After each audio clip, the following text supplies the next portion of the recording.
A woman eating alone at a restaurant meets someone, and the two become fast friends. Sometimes when you meet new people, something clicks. In a very short hour, you think you're going to be friends for life.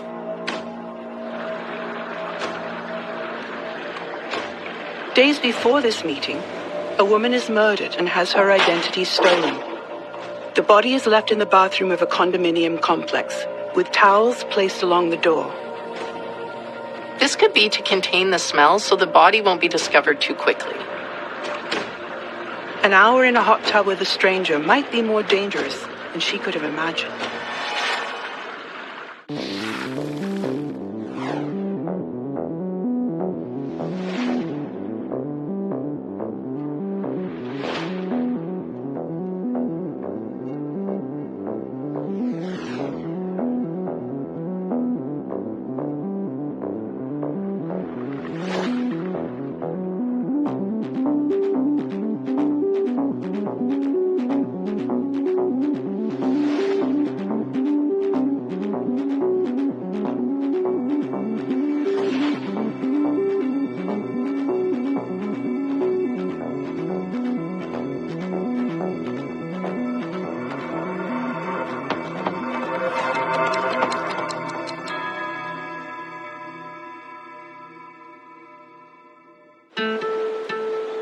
Some killers seek to disappear completely in the heinous crimes they commit. Calculated, plotting, full of intent, these murders drive a stake into the core of humanity, leaving many to glimpse into what makes someone a killer. Such are the actions of Lois Reese, a woman so sweet and unassuming in her appearance, she is forever branded as the killer grandma. A lady whose saccharine smile concealed her ulterior motives. This is the hour so critical to her case. It exposes her ability to gain closeness with her potential victims and uncovers why she may have killed in the first place.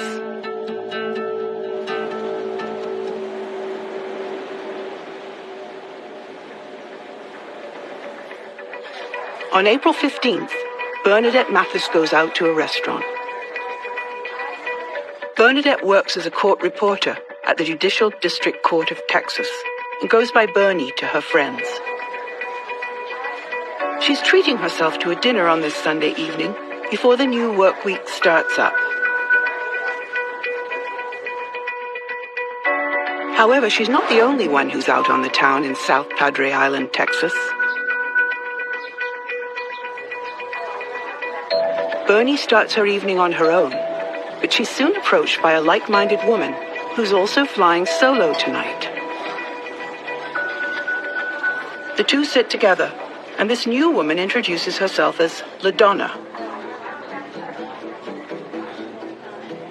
The two women seem to hit it off immediately. They become fast friends and spend the meal trying to get to know each other. It turns out LaDonna is in town from Minnesota. LaDonna says she recently lost her husband to a heart attack. She tells Bernadette that she had to get away because her family wasn't giving her enough space to grieve.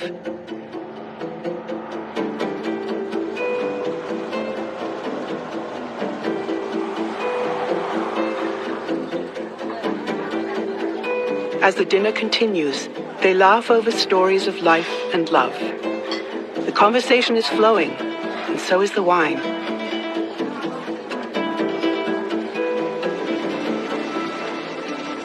South Padre Island is a town situated on a barrier island in Texas. It's a resort town, a relaxing vacation destination. For those looking to connect with nature, the Birding and Nature Center homes a 5-story watchtower to see migrating birds, and the Dolphin Research and Sea Life Nature Center offers boat tours. The town is incredibly small, taking up less than 4 square miles, and housing a population of just barely over 2,000 people. In such a small town, you would think that you'd have that feeling that you know all of your neighbors. But since it's also a resort town, there's that feeling that you just don't know everyone who's coming and going. During their meal, LaDonna talks about looking for a new place to live. and Bernadette suggests her neighborhood. The bartender at the restaurant notices that Bernadette seems a bit out of it. She's only had 1, maybe 2 drinks, but she's acting like she's had a lot more. Near the end of the meal, Bernadette takes care of the bill, completely smitten by her newfound friend. After they finish eating, Bernadette invites LaDonna to her home so that she can get to know the area and relax in her hot tub. About 6 days prior to Bernadette and LaDonna arriving to relax at Bernadette's condo, a Fort Myers condominium manager is dealing with a number of suites having their water shut down. Fort Myers sits across the Gulf of Mexico from South Padre Island. Fort Myers has similarly beautiful weather, leading to a lot of people who live in colder climates spending their winters here.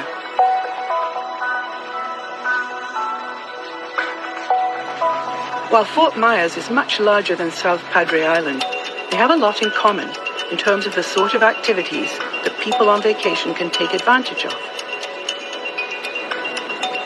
It has a gorgeous 7-mile stretch of white sand beach, giving plenty of access to water activities like parasailing and kayaking.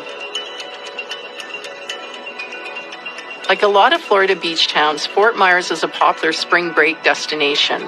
From the beach to the nightlife, there's plenty to bring in people who are looking for some fun.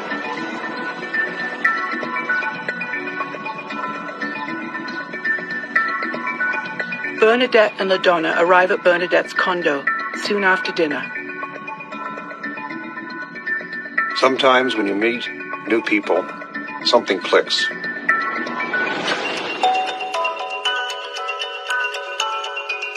In a very short hour, you think you're going to be friends for life.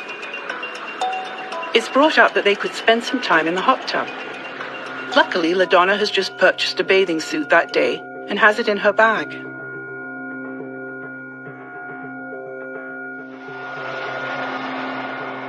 Back in Fort Myers Beach, the condominium manager makes her way through the various condos to check the water.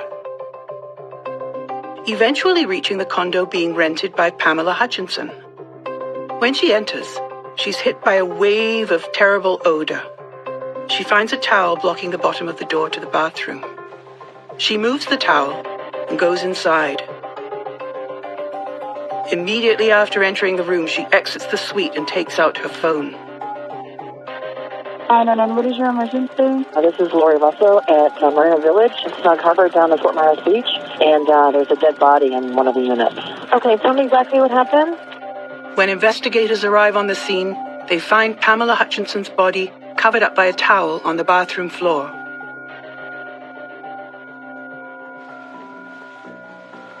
When they uncover the body, they find that she has sustained 2 bullet wounds, one in her left flank and one in the right side of her chest. After autopsy, it's determined that the fatal wound was the one in her right chest, which pierced her heart. So the officers in this case look around the suite and they find the credit card's ID is missing. When you find a credit card missing, you assume it's for financial gain. The ID, it's hard to say why. There's many reasons. Driver's licenses can be used very quickly in the dark with an officer to get by. So stealing everything like that, someone has a different plan. They know there's something up besides just the theft of the credit card.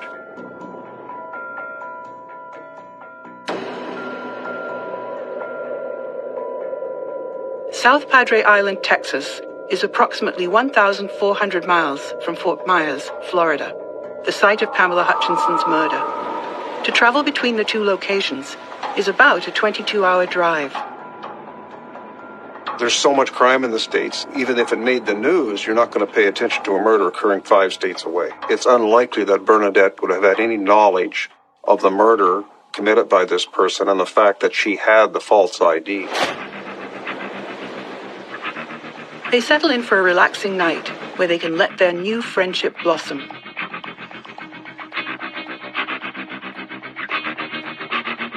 Bernadette is spending her night with a woman she's just met, a woman who has introduced herself as LaDonna.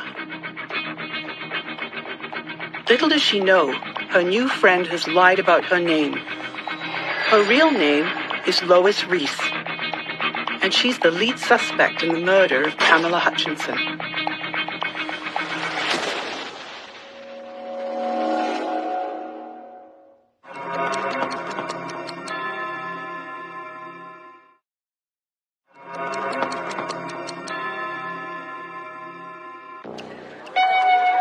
Bernadette Mathis makes a new friend while going to a restaurant alone one night in South Padre Island, Texas.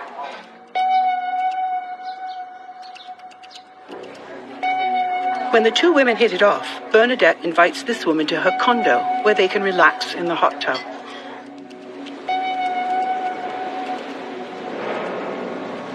But this new friend has lied about her name. She introduced herself as LaDonna, but is actually Lois Reese, a woman suspected in the recent murder of Pamela Hutchinson. Okay, tell me exactly what happened. Just walked in and there was a dead body in there. I believe she's in her late 50s. Bernadette has been lulled into a false sense of security.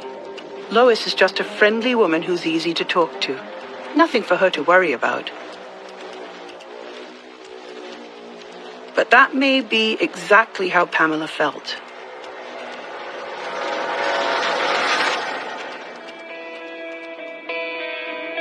Before meeting her end in a Fort Myers condominium, Pamela Hutchinson spends her early years in North Carolina, but moves around throughout her life. Now she's living in Virginia Beach, where she manages a car dealership. She is married for 20 years, but it ultimately ends with a divorce in 2016. Even still, Pamela is so kind and caring, her ex-husband can't help but love her. She first arrives in Fort Myers, Florida, on April 3rd, 2018, and she books a timeshare condo to stay in. While a lot of people come to the town in search of a warm and relaxing getaway, Pamela is coming for a funeral to help a friend say goodbye to her recently deceased husband.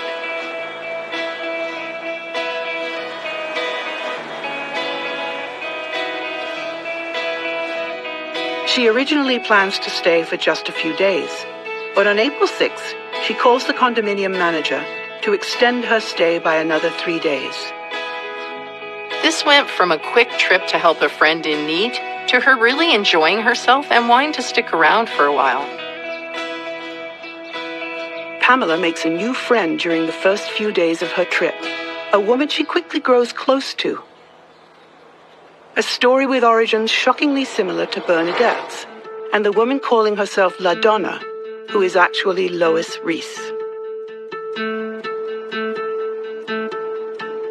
Lois lives in Blooming Prairie with her husband, David Reese. It's a small town near the Iowa border. They own a local waxworm farm that's run by David. They raised a family together, having 3 children. Their kids are long since grown, and now having families of their own, giving Lois and David 5 grandchildren. They look like this happy family. People often say how friendly they are, but behind the friendliness, there's a darkness. Lois allegedly has a problem with gambling. She has stolen $78,000 from her older sister by writing herself checks from her sister's account after being made her guardian. This money appears to have gone to feed her gambling.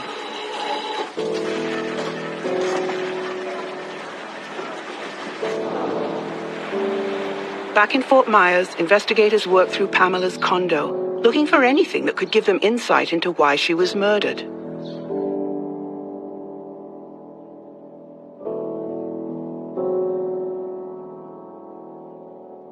The crime scene itself is mostly contained to the bathroom. We have a pillow with a hole on it, and there's soot around the hole, which indicates that the killer probably used the pillow to muffle the sound of the gunshot. There's also a towel stuffed underneath the door, which likely was used to contain the smell so the body wouldn't be discovered too quickly.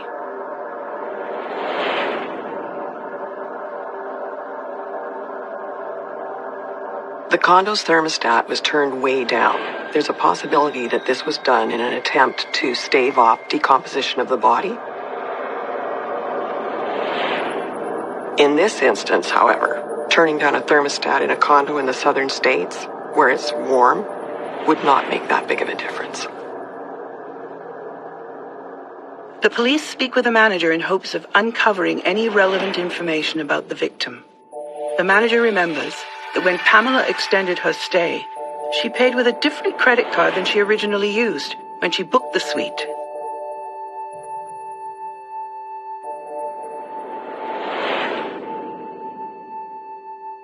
At this point, no one can say for sure, but it looks like it's at least possible that the person who extended Pamela's time at the condo wasn't her at all. It could have been her killer. The investigators comb through security footage for the condominium, searching out anything that could tell them about Pamela's final days. They track her comings and goings from the condominium complex and notice that she is spending time with an unknown woman.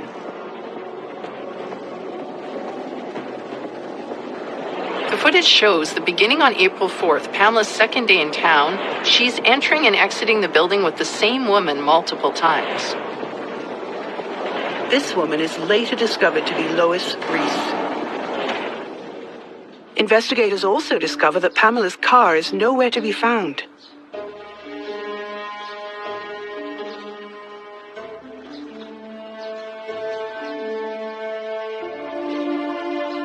The investigation expands out from the condominium, and they find more footage of Pamela's time in town. They find what appears to be the moment where Pamela meets Lois, where Lois comes to sit with her in a restaurant.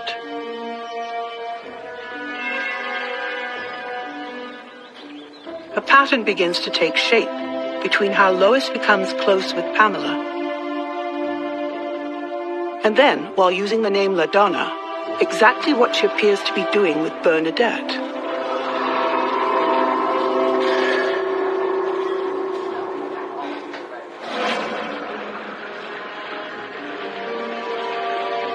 As the night continues, both women head out to the hot tub for an evening neither of them will forget.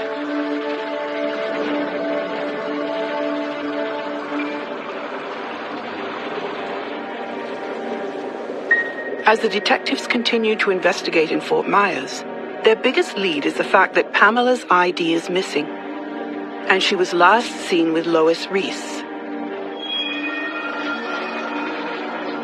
Going off these suspicions, investigators track Lois throughout the town. Lois successfully enters a bank in Fort Myers and withdraws $5,000 from Pamela's personal account.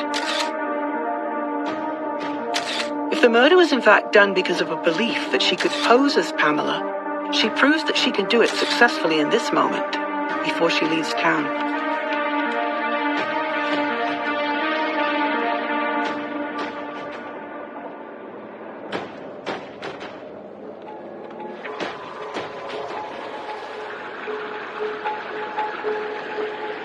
The evening continues with more laughter and more wine. LaDonna is just a friendly woman who's easy to talk to. As Bernadette's time with Lois echoes so much of Pamela's.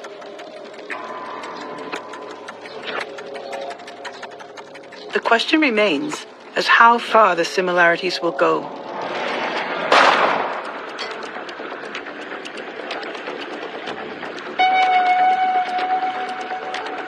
Bernadette could be a genuine new friend to Lois.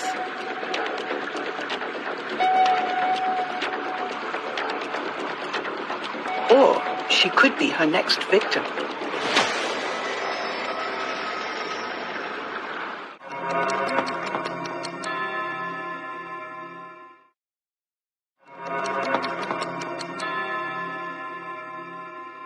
Bernadette Mathis makes a new friend while out at a restaurant by herself in South Padre Island, Texas. The two hit it off, and Bernadette invites this woman, who goes by LaDonna, back to her home to continue their evening together.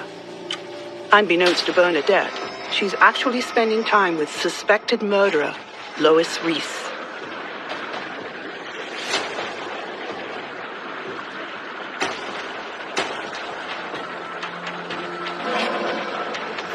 Lois Reese is wanted for the murder of Pamela Hutchinson earlier that month in Fort Myers, Florida. She is believed to have killed Pamela in part to steal her identity. The two women aren't exactly twins, but they're around the same age and have enough in common that if it was from a distance and you didn't know them, they could pass for one another. Lois met Pamela while she was out at a restaurant eating alone, befriended her, and seemingly murdered her after a few days of gaining her trust. Days later, Pamela's body is found in the bathroom of her condo unit when the condominium manager enters the unit due to a building maintenance issue.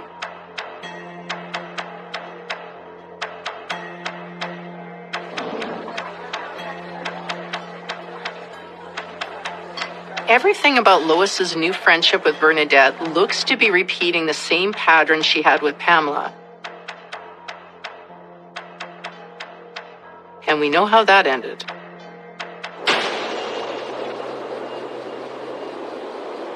The two women settle in for the evening, and as the conversation continues in the hot tub, Bernadette starts to think LaDonna may be a new friend for life.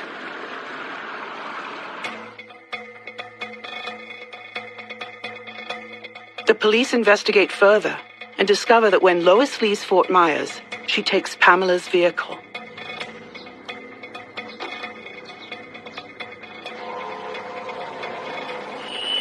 It takes scouring the security footage to reveal the vehicle that Lois was driving prior to meeting Pamela. Lois is identified when the police discover that the Cadillac Lois was driving has Minnesota license plates.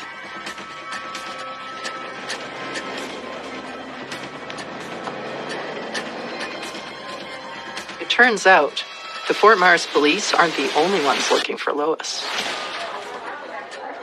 When they first met, LaDonna told Bernadette that she had recently lost her husband David to a heart attack back in Minnesota. Although Lois has lied to Bernadette throughout the evening, losing her husband was in fact true. The details of David's death, however, were not. The Fort Myers police receive a call from the Lee County Sheriff's Department pertaining to Lois Reese.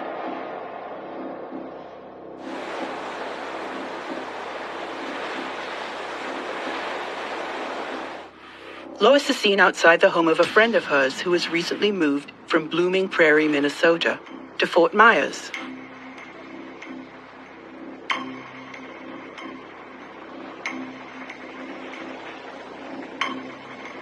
When they see Lois, they immediately contact the Lee County Sheriff's Department, where she is wanted in connection to another murder.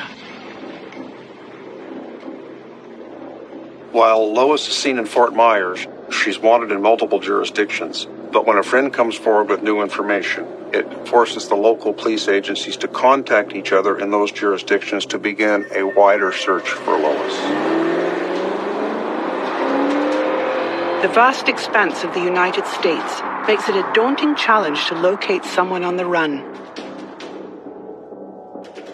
When multiple agencies work together, resources increase, and small leads are discovered that would otherwise be missed.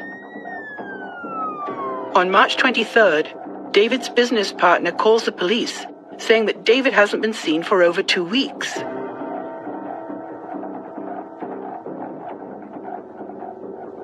After unsuccessful attempts to get a hold of David, they decide to do a wellness check. When the police go to the house to check on him, David's body is seen through the window. David is found with a towel draped over his body. When police remove the towel, they find multiple gunshot wounds. Testing proves that David has been dead for at least 2 days.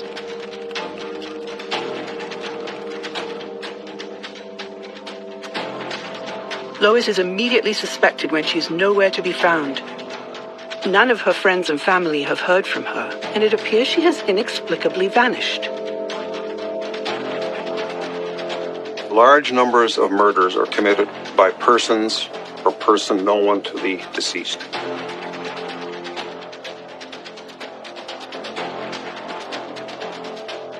Not only is Lois missing, but their white Cadillac Escalade is gone too. You always look at the spouse initially. If they're there, if they're breathing, are they involved, did they see? So you start eliminating closer, and move farther away. In this particular case, when the spouse is nowhere to be seen, the family vehicle is missing, this now goes from person of interest to possible suspect.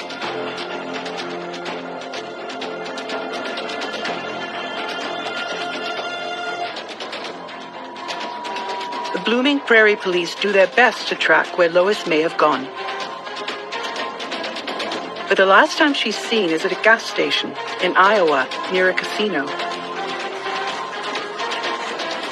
She's withdrawn $10,000 from David's business account and writes herself checks to take another $8,500 from her sister's account.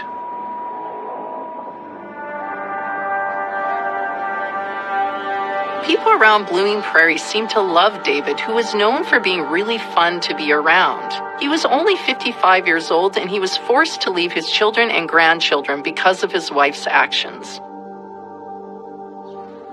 Not to mention all the family and friends that will never get to see Pamela Hutchinson again. Many describe her as kind and giving, but unfortunately in this case, she gave her kindness to the wrong person. David Reese's death is believed to have taken place on March 21st. The fight that led to his death most likely had to do with a confrontation over Lois's gambling.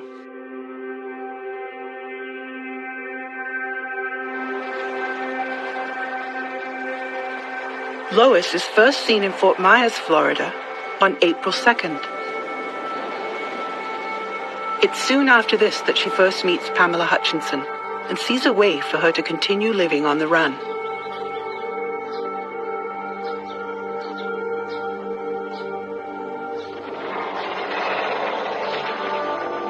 She can use Pamela's ID and be harder to track down.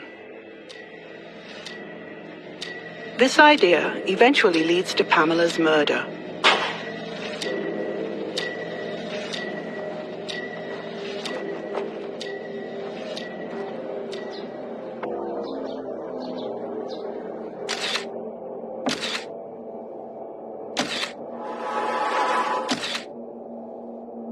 But Bernadette is unaware of any of this. And as their time in the hot tub continues, she has become more and more enthralled by LaDonna. She doesn't know the truth of who her new friend is. And more times than not, underestimating the severity of one's situation can have dire consequences.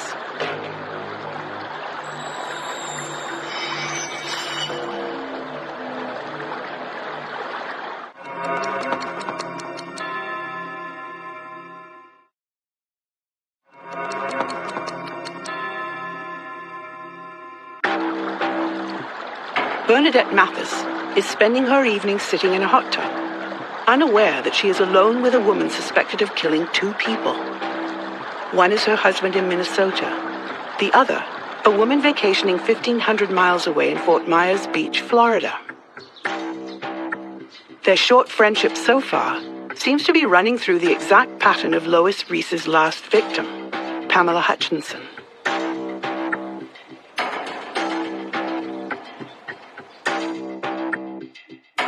We know Lois Reese met Pamela Hutchinson in a restaurant, and that they spend time together over the next few days, seemingly becoming very close.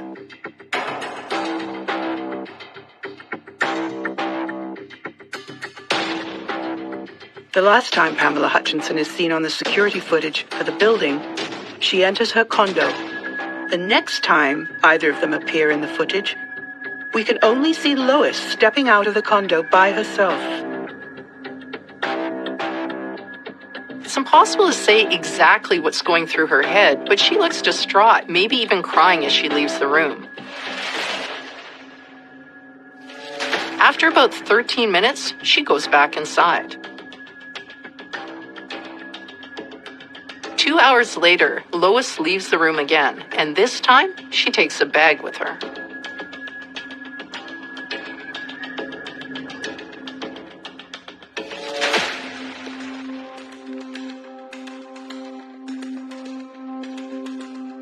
Pamela isn't ever seen leaving the condo.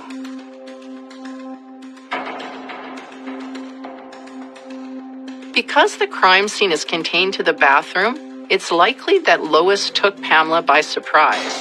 The evening probably started off fairly friendly, just 2 new friends enjoying each other's company.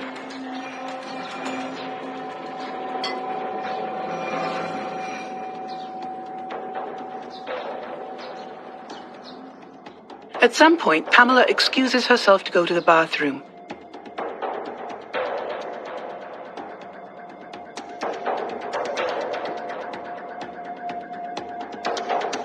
Lois comes in after her, gun in hand. The minimal impact on these crime scenes that the police find is indicative of someone who is using the false ID she's obtained. She's using familiarity. This Lois is extremely evil. She befriends these people, lures them in like a spider to her web, and then kills them.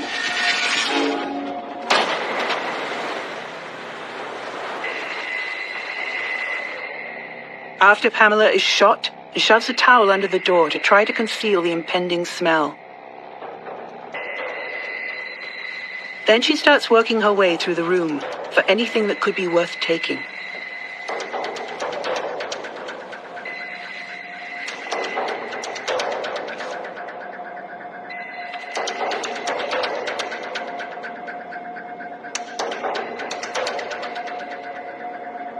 Lois takes Pamela's car, which could be to distance herself from her old life and any connection to her first murder.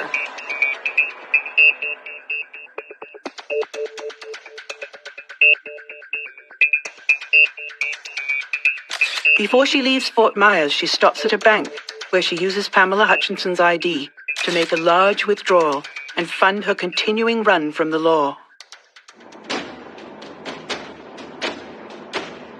To take someone's life and assume their identity, one must have a profound detachment from empathy and morality. This disturbing transformation involves a chilling blend of narcissism, deceit, and manipulation, where the perpetrator is willing to go to great lengths to erase another person's existence while assuming their identity. And Lois goes on to repeat this entire routine with a new woman. She's befriended Bernadette now, who has no idea who Lois really is or what she's done.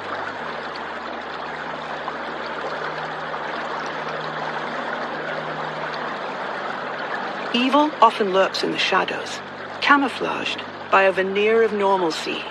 And in Lois's case, her warmth and laughter is skillfully disarming.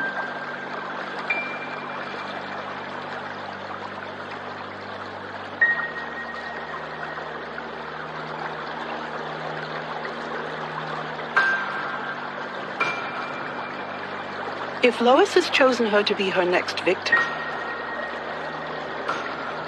it may be too late. No situation is more dangerous than when you don't suspect you're in the company of a killer.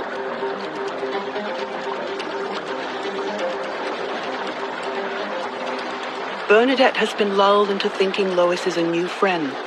And as their time in the hot tub comes to an end, Lois's true intentions for the evening are revealed.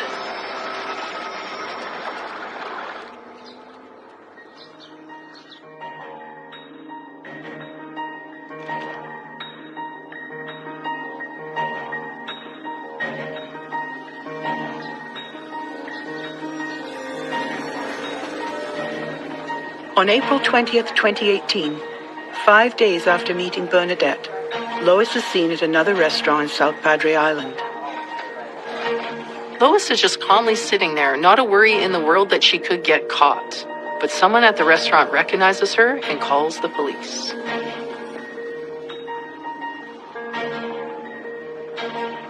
Before police enter the restaurant, they discover Pam Hutchinson's car in the parking lot. This confirms that Reese is in the building.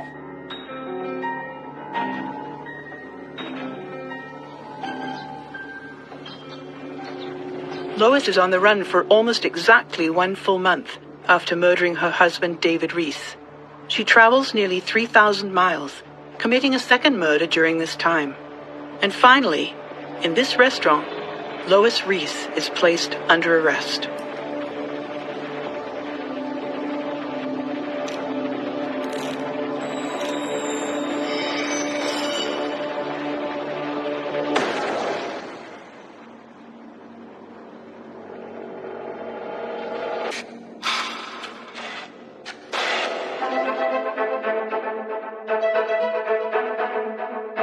After Lois's arrest, they find the motel that she's been staying in since arriving in Texas.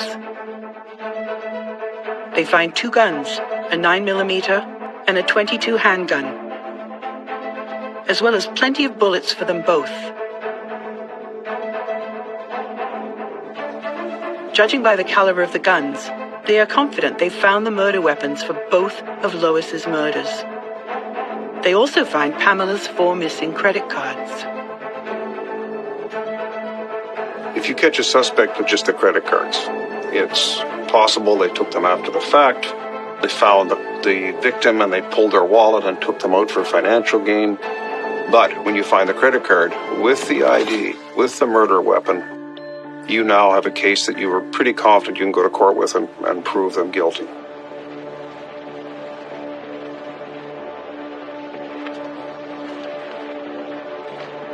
On top of the 2 murder charges, Lois is to be charged for withdrawing $5,000 from Pamela's accounts. There's too much evidence against Lois, and she knows it. When she is arrested, she has no choice but to try and make some kind of deal.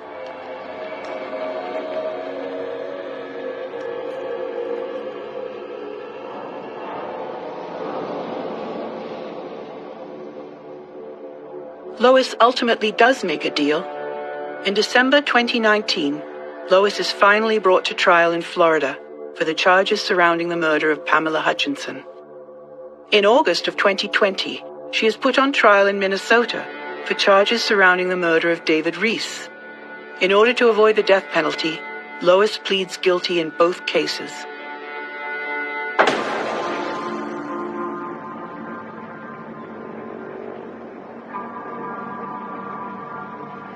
Because of Lois's actions, her grandchildren lose both of their grandparents.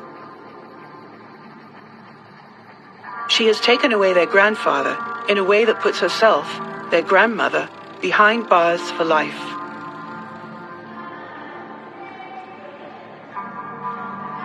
David Reese will be missed by not only them, but all the other lives he touched in their small town of Blooming Prairie.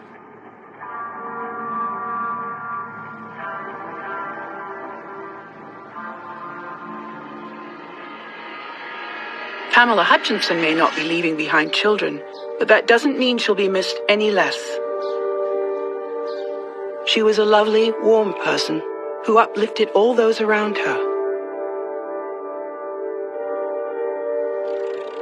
She was very close to many members of her family, and even her ex-husband still loves her. Both are taken from the world too soon. Seemingly all because Lois couldn't get her gambling under control. The day Lois is arrested, she's found alone at a restaurant, but later reports tell us that she was waiting for somebody.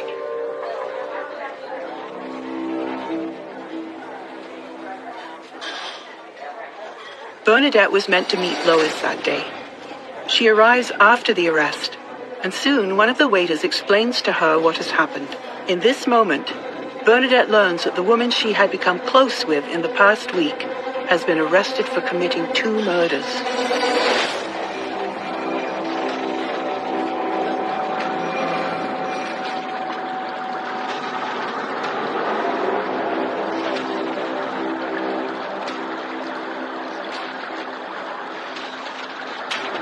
Bernadette survives her encounter with Lois Reese. The 2 leave the hot tub, and Lois even spends the night in Bernadette's guest room.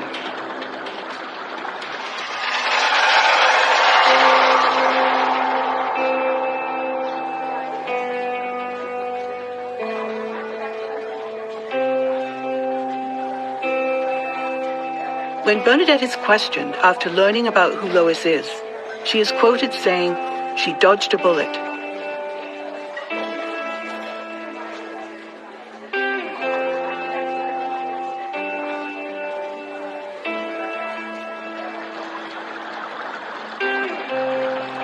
We may never know what could have happened to Bernadette if Lois went even another day before her arrest.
playground for the rich and famous.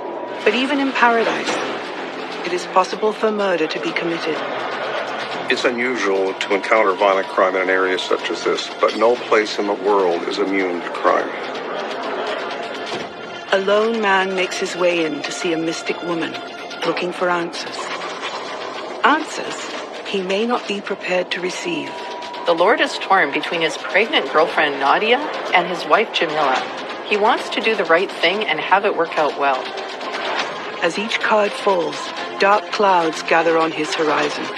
And the worst of it is, he has no idea just how quickly the storm is approaching.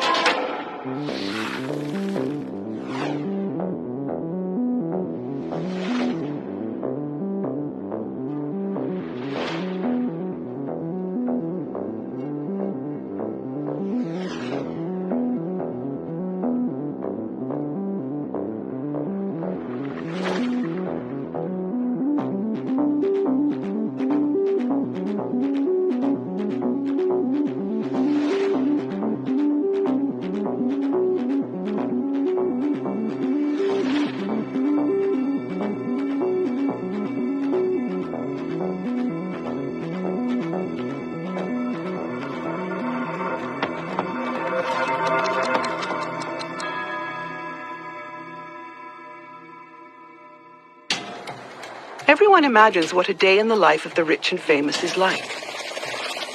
But to not only live a luxurious lifestyle, but also to count yourself among the British nobility adds a whole other level. An all-access pass to the world of elites. And though having money can offer a certain status of safety, it doesn't make you impervious to murder.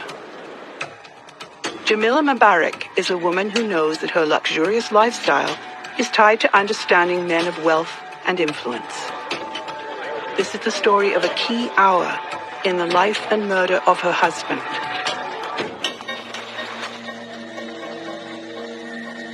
November 4th, 2004.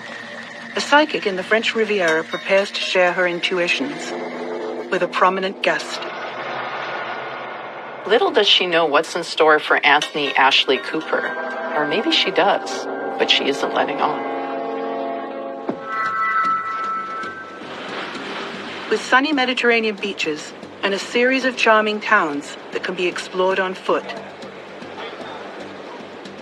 the French Riviera is a getaway destination for members of the world's elite. The French Riviera from Monaco to Nice offers plenty of opportunities for a romantic interlude under the sun. The area is famous around the world for its annual film festival held in Cannes. Celebrities, tycoons, and even world leaders rub shoulders in this place. The Côte d'Azur has been a vacation getaway for British aristocrats since the 1700s, and to this day, the tradition continues. One British aristocrat loves the lifestyle so much that it becomes a second home to him. Anthony Ashley Cooper is no ordinary tourist. He is the 10th Earl of Shaftesbury, a British noble and a public figure. Lord Shaftesbury really lives two lifestyles. He's royalty in England, he spends time there, he's a philanthropist, he helps out with charitable causes, well respected. He gets on a plane, flies to France, where he lives an alternative lifestyle, totally. He's in brothels, chasing women, wearing bizarre clothing, all documented by the press in France, which Britain never seems to find out about until this happens.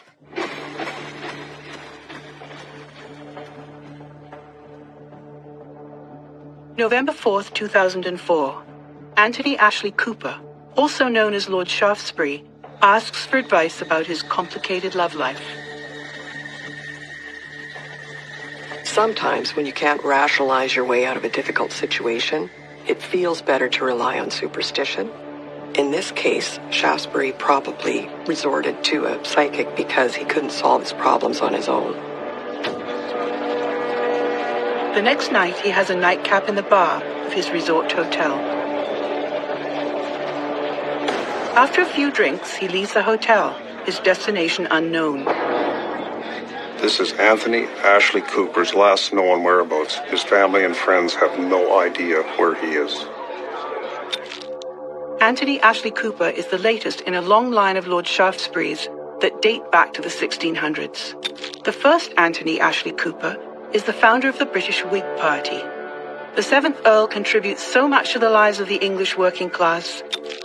In the 1890s, a statue dedicated to the philanthropy of Lord Shaftesbury is erected in Piccadilly Circus in London. Lord Shaftesbury's mother, Françoise Soulier, treats young Anthony like her most prized possession. In 1947, Anthony's father dies of a heart attack. Françoise moves back home to France, and it leaves Anthony in an unusual position. In 1961, at the age of 22, Anthony inherits the earldom. With his mother is the only place that Anthony truly feels safe, so he spends over half his time with her in France. The life of an English lord comes with many aristocratic duties. He raises 2 sons on the estate with his second wife, manages a staff, and carries on the Shaftesbury tradition. Lord Shaftesbury becomes president of the Shaftesbury Society, a children's charity founded by his forefathers. He's the chair of the London Philharmonic Orchestra and is a noted conservationist. He wins an award for conservation from the Royal Forestry Society for planting over 1 million trees on the Shaftesbury estate. He's also the president of the Hawk and Owl Trust and the vice president of the Butterfly Conservation Society. The job of Earl comes with a mountain of responsibilities, and until 1999, Lord Shaftesbury handles them well.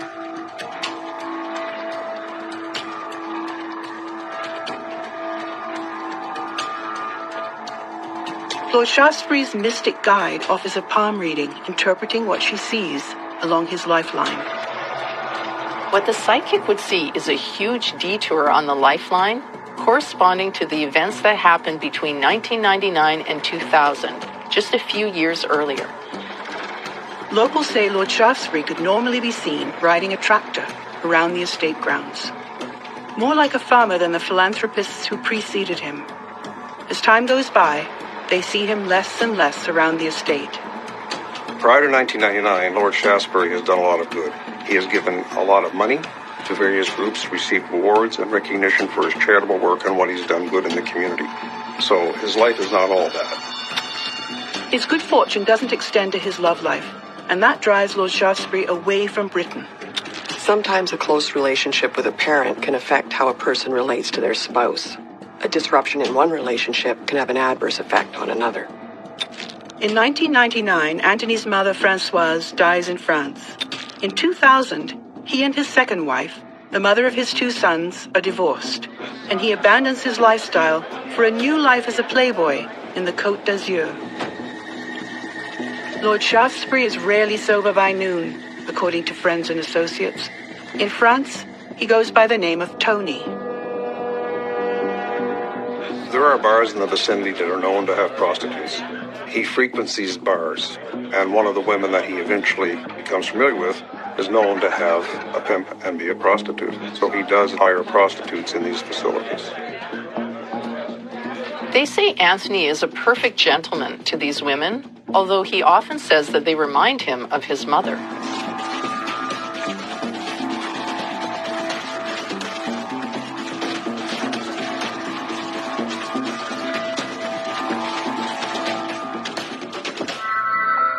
At this point, the Earl is thinking about ending his second marriage so he can go on to a third and continue the shuffle of relationships. After divorcing the mother of his children and spending more time in the Côte d'Azur, Anthony meets his third wife in Cannes in 2002, Jamila Mbarak. Jamila is divorced with 2 children from a previous marriage, just like Lord Shaftesbury. The romance is a whirlwind. Here's a beautiful woman, exotic and kind to him. He can't resist. The couple become a constant of the French Riviera's nightlife scene.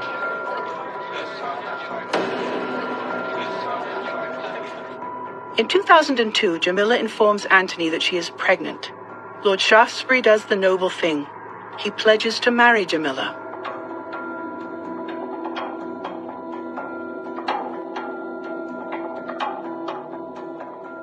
On November 5th, 2002, Lord Shaftesbury and Jamila get married, making her the Countess of Shaftesbury.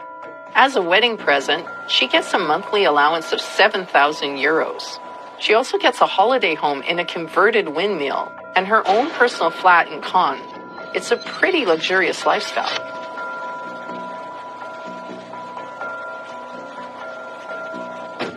Less than 2 years after his third marriage, Lord Shaftesbury has taken a new lover, Nadia.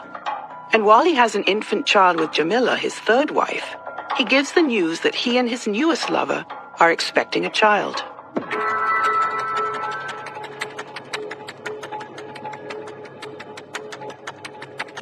The psychic looks for the fate line on Lord Shaftesbury's palm, the vertical line that runs from the base of his palm to his middle finger. If the palm reader is indeed clairvoyant, she would envision a tragic fate for Anthony Ashley Cooper. Of course, neither of them can know what fate lies ahead. He's here to see if there's a supernatural solution to his romantic problem. With this terrible situation facing him, Lord Shaftesbury asks the psychic to help him. But is this a wise decision? Lord Shaftesbury's fate rests on a decision he's about to make.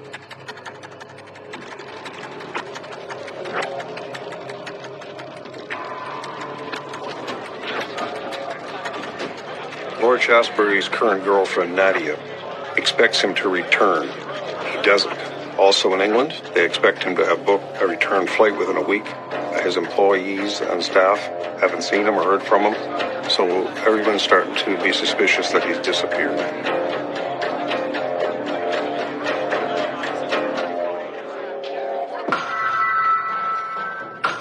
French police receive a call from his attorney as well. All on November 6th, the day after he is seen at the hotel. Lord Shaftesbury will remain missing for months, until a dormant cell phone signal is picked up along a riverbank 10 kilometers away from Cannes.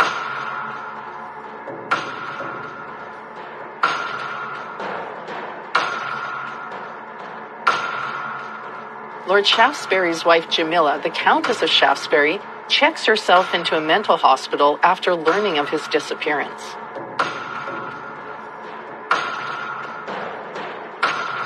The incredible stress of the situation would be enough to cause psychological anguish for anyone. In this case, she elects to get inpatient treatment. The accused will face a trial in the murder of Anthony Ashley Cooper, 10th Earl of Shaftesbury, that makes international headlines.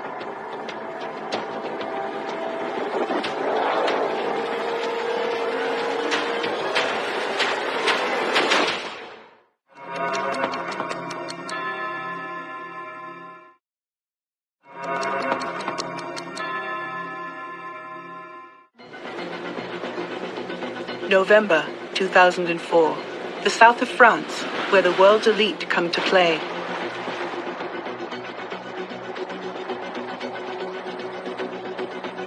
Anthony Ashley Cooper, 10th Earl of Shaftesbury, must decide between his wife of 2 years, Jamila Mbarak, Countess of Shaftesbury, and Nadia Orsh, the Earl's girlfriend, who tells him she's pregnant with his baby.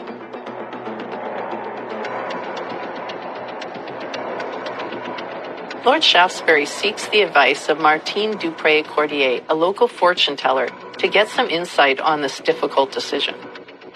The psychic tells police that Lord Shaftesbury had came to her and asked for an opinion on whether he should file for a divorce from his current wife and take up this new relationship with Nadia. Was it the right thing to do?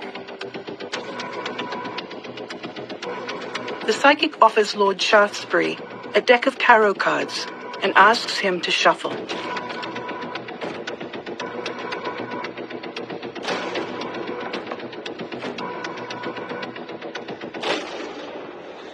The psychic prepares to draw the first card. The psychic tells him this card will be the foundation of his decision.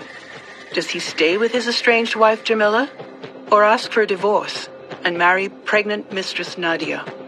By the end of this hour, Lord Shaftesbury hopes to feel good about his decision, but the tarot reading tells him and the psychic a much more chilling story. April 2005. After a high-profile investigation that lasts months, French police discover a cell phone signal 10 kilometers outside of Cannes, along a riverbank overlooking a seaside resort. We're talking about a member of the royal family. In England and throughout the world, this is news. To have a lord go missing in a foreign country. The French have a royal go missing on their turf. This royal is not a good boy.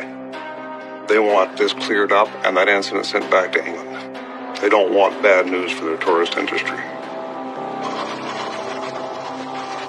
Detectives broaden their search and discover a secluded spot where Anthony Ashley Cooper's remains have been well hidden. The body of Lord Shaftesbury has been badly decomposed, having been left to the elements for several months.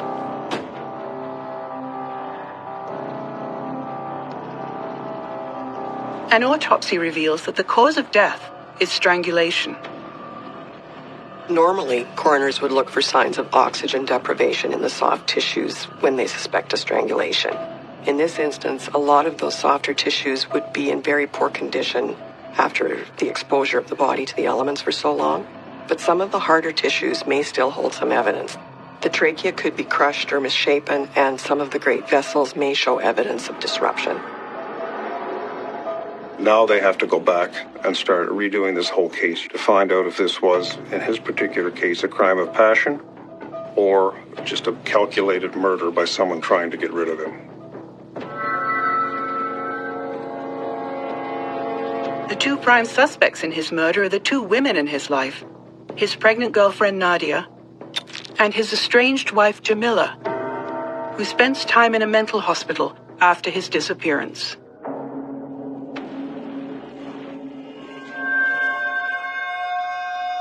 The first card he drew was the Tower card, a card associated with a sudden, surprise change. The Tower can symbolize death and destruction, and that tracks because Lord Shaftesbury is contemplating a decision that will lead to his own death. In the hours after the visit to the psychic, Lord Shaftesbury is murdered. This is not the outcome he was expecting. In the weeks before his body is found, police put together an extensive file on everyone in Lord Shaftesbury's life. They spend a lot of time exploring motives. Shaftesbury may be in his 60s, but he's 6'1" and 187 pounds. The police seem to think that if he is to be overpowered, it wouldn't be by one of these much smaller women, especially acting alone. Police believe they may have found someone physically capable of strangling Lord Shaftesbury when they discover a wire transfer for €150,000 sent November 12, 2004 from Jamila to her brother in Germany. Mohammed Mbarak works in clubs as a bouncer. He's got a criminal record for petty thievery and is a known drug user. Police discover an airplane ticket from Cannes to Germany by Mohammed. He then rents a car, crosses into France, and then returns back to Cannes immediately after. This is very suspicious activity by the brother of the Earl's wife.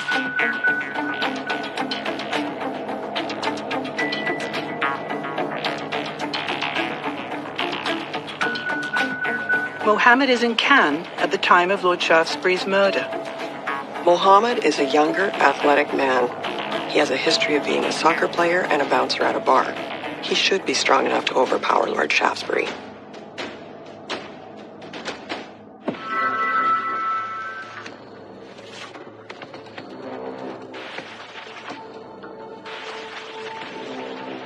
The fortune teller placed another card on the table.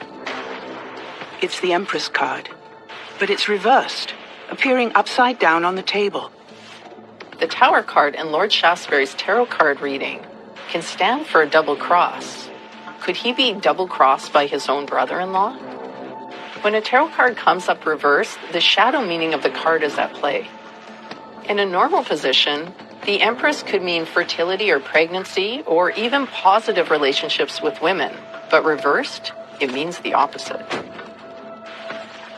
When Jamila Mbarak marries Lord Shaftesbury on November 5th, 2002, she becomes Lady Shaftesbury, a countess.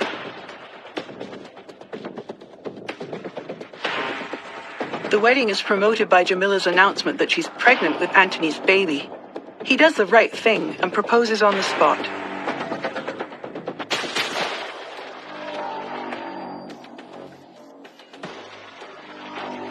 Clearly, Jamila knew of Lord Shaftesbury's unusually close relationship with his mother and takes full advantage.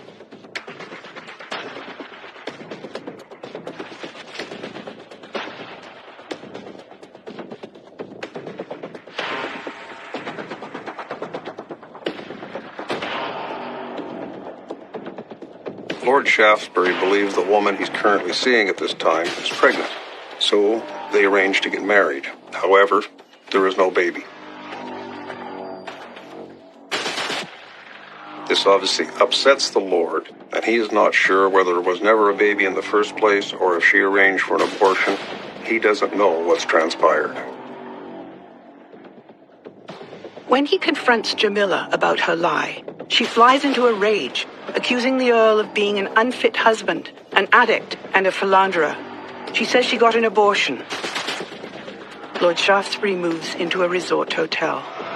Jamila is correct in her accusation that Lord Shaftesbury used sex workers while in France, because she used to be one of them. Lord Shaftesbury first meets Jamila in 2002.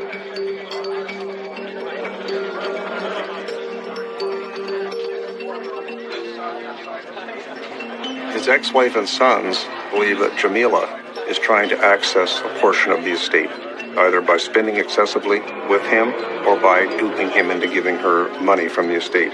They take legal steps to block this from occurring and to prevent her from getting it as either an immediate spending pattern or an inheritance. 3 weeks after their separation, Anthony meets his next love, Nadia, in a nightclub where she works as a hostess and an escort.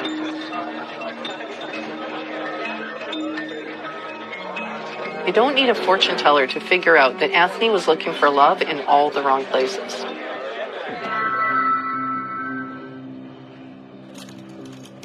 Jamila tells police that her and Lord Shaftesbury were trying to get back together, having a reconciliation, so to speak.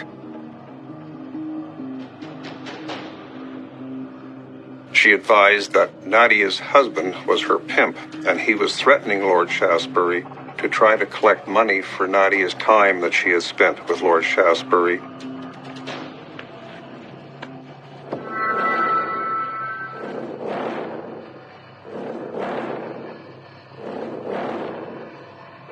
Lord Shaftesbury drew the next tarot card, hoping for insight from beyond that can help him decide what to do.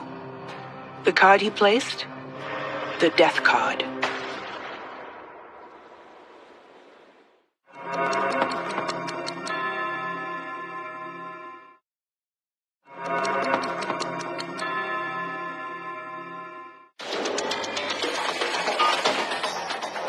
For this member of the British aristocracy, the French Riviera has become a home. The carousing ways of Anthony Ashley Cooper, the 10th Earl of Shaftesbury, lead him into a number of romantic entanglements.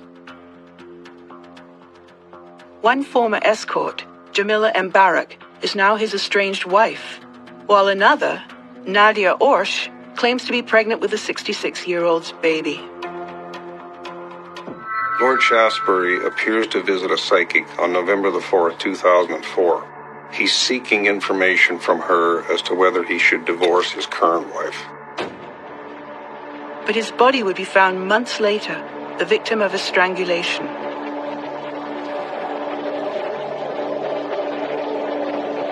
It would require a DNA search and a dental records check to confirm that the body found in April 2005 was indeed that of Lord Shaftesbury.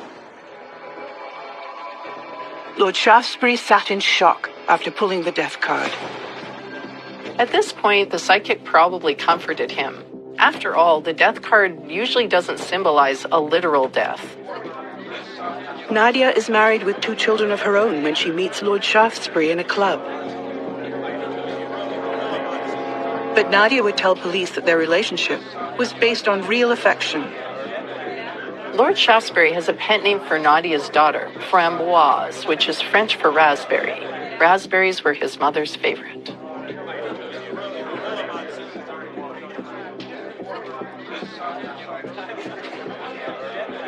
Nadia admits to investigators that when she met Lord Shaftesbury, she was already married with 2 children. The investigators would sense at this time that this is probably a money grab by someone.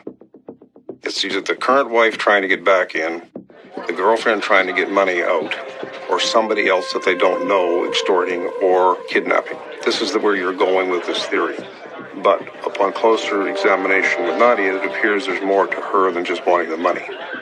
So they're now looking at this and trying to ascertain if she is a suspect in a long list of potential suspects, or is she just the girlfriend that's being sucked along in this vortex of Lord Shaftesbury's love affairs. As the two discussed his future, Lord Shaftesbury received a phone call from fiancée Nadia. The psychic told him to take it. Maybe this is what that card is symbolizing, the new life with Nadia and their unborn child. Nadia is one of the people who initially reports Lord Shaftesbury missing.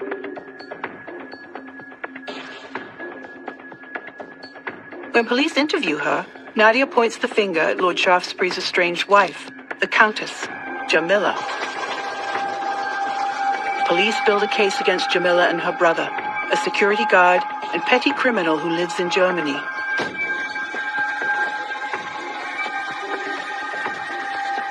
Jamila's brother Mohammed is in Cannes during Lord Shaftesbury's murder, but he initially denies any involvement. Jamila's wire transfer of 150,000 euros to Mohammed the week following Lord Shaftesbury's disappearance raises questions for police. Is this hush money, or perhaps a blackmail payment? So by now it doesn't take law enforcement long to put together a paper trail on Mohammed. They are able to bring him into custody and start to question him, and he starts to show cracks in his armor and begin to tell them what transpired. The theory that this could be a blackmail payment is quickly discredited. Mohammed's movements between Germany and France look like an attempt to put together an alibi. Mohammed Mbarak becomes the prime suspect in the case. During Lord Shaftesbury's fortune-telling session, Nadia Orsh spoke to Martine de Brécordier over the phone. The woman Lord Shaftesbury hopes to make his fourth wife lies to him about her pregnancy. Mohammed and Jamila's actions are suspicious, but Nadia's claims of being pregnant also call her actions into question.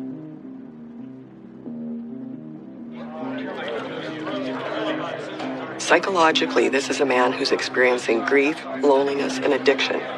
He's using his money to try and cope with all of it. He's being taken advantage of. He may even realize that.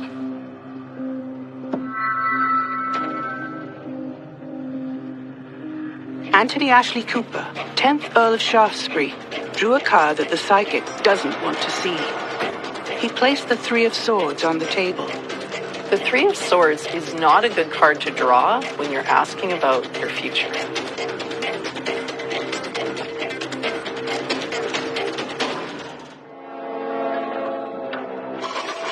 The Three of Swords predicts pain and loss.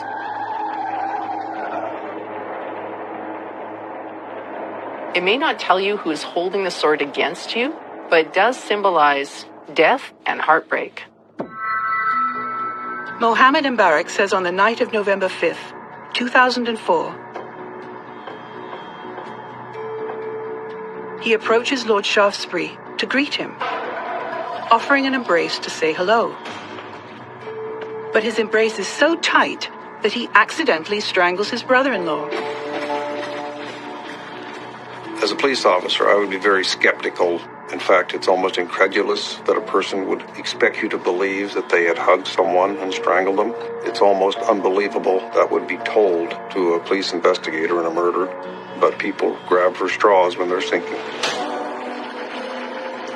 At the same time, Jamila says her estranged husband was drunk and belligerent that night, confronting her to the point of making her afraid. Mohammed comes to her rescue, defending them from Lord Shaftesbury's aggression. Neither of these stories sound plausible to police.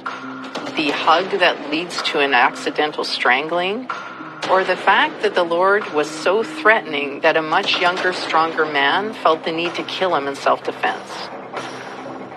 In any investigation, you're going to receive conflicting stories, especially when you're dealing with multiple ex-wives, current girlfriends, family members in 2 continents playing against you. You have to take it all in and wait for the right story to surface. It's going to happen. You need a break. You need some information to come in. But it's quite common to have a multitude of suspects and a multitude of possibilities and still have no body sometimes.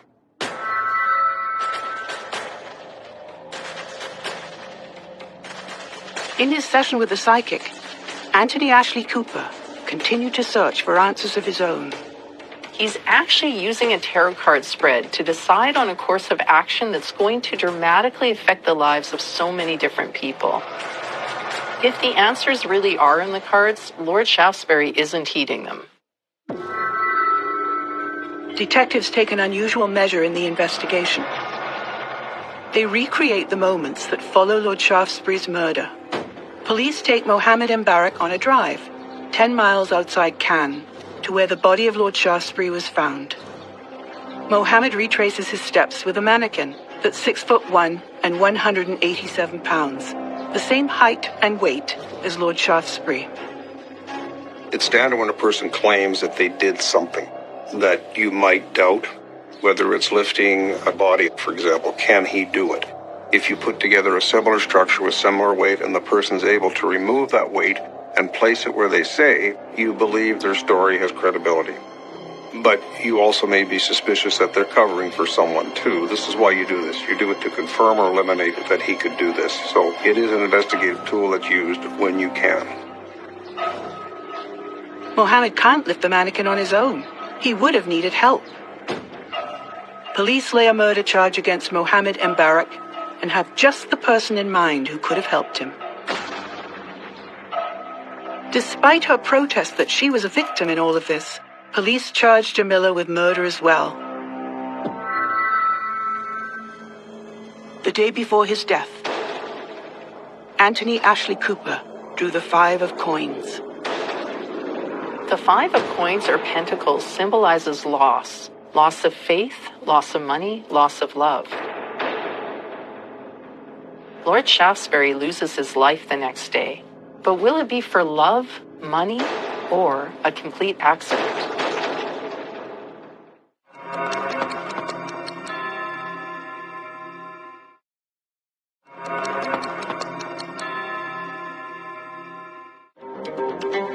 French police believe that Anthony Ashley Cooper, the 12th Earl of Shaftesbury, died at the hands of his brother-in-law Mohammed Mbarak.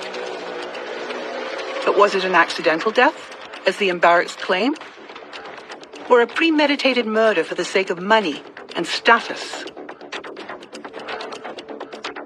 The day before his death, Lord Shaftesbury visits a psychic. He's torn between his wife Jamila and girlfriend Nadia. Lord Shaftesbury makes the decision to divorce Jamila so he can marry Nadia. He leaves the psychic, having no idea of the brutality that lies in wait. French police charge Jamila, Countess of Shaftesbury, with murder, along with her brother Mohammed. They're both tried at the same time.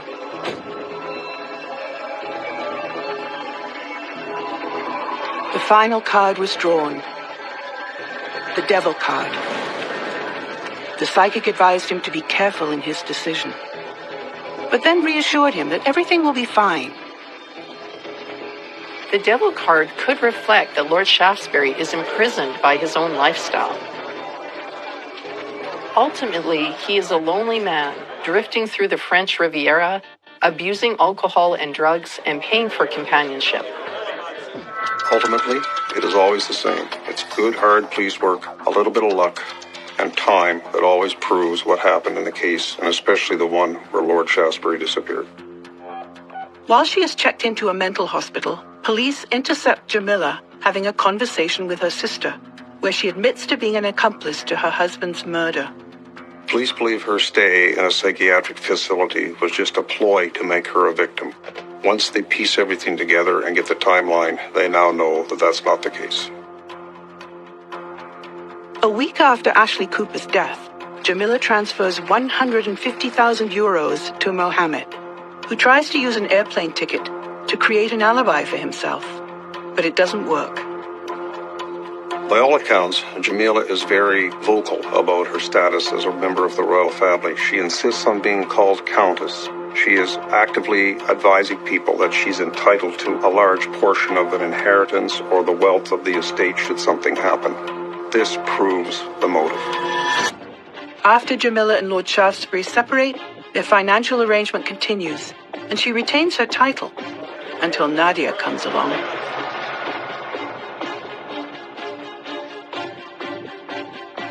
After a visit to the psychic to muster up some nerve, Anthony confronts Jamila on their second wedding anniversary to ask for a divorce. But there's an unexpected visitor in Jamila's flat. Jamila's surprise guest is her brother Mohammed.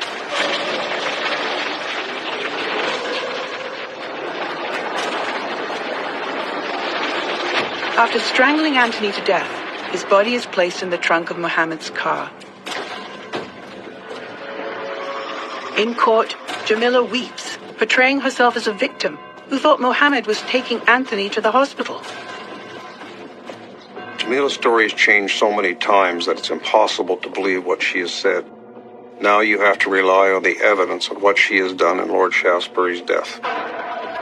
The activities, the placement of the body, her money going to her brother, all is proof that she was involved in this and provides a clear motive as to why she did it. And the fact that she helped dispose of his body was another nail in the coffin. The scandalous trial garners international headlines. There are several outbursts, including one more moment where Mohammed must be ushered out of court.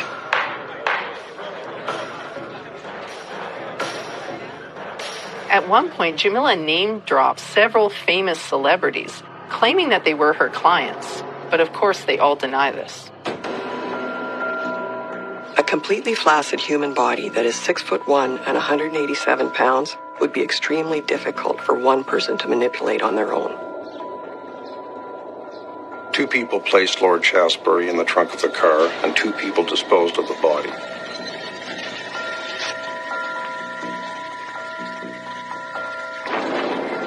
Jamila is the obvious other person. The reward to her brother for helping her was 150,000 euros to do this. So this is what put the final pieces in this puzzle together and put the nail in the coffin for both of these people to be convicted of murder. Under oath, Jamila tells the court that she thought they were going to the hospital. However, the evidence shows otherwise. One of the great tools we have with cell phones is being able to triangulate cell phones between towers when they communicate. This was done with Jamila's telephone to be able to prove that she had been close to the site of where the body was dumped, which disproved her alibi and disproved her statements. So again, technology, good police work, conviction. He leaves the session with his decision made, a decision that leads to his murder. The court finds Jamila and Mohammed both guilty of murder. For Lord Shaftesbury, his dealings with an empath couldn't prevent his grisly death. Lord Shaftesbury clearly doesn't feel in control of his situation when he walks into the psychic's place of business, and his condition when he was discovered proves that he was right to be concerned. After Anthony's murder, his last living son, the 12th Lord Shaftesbury, must try to remove the tarnish from the family name. Jamila Mubarak, having served her sentence, is now a free woman. She retains the title of Dowager Countess of Shaftesbury.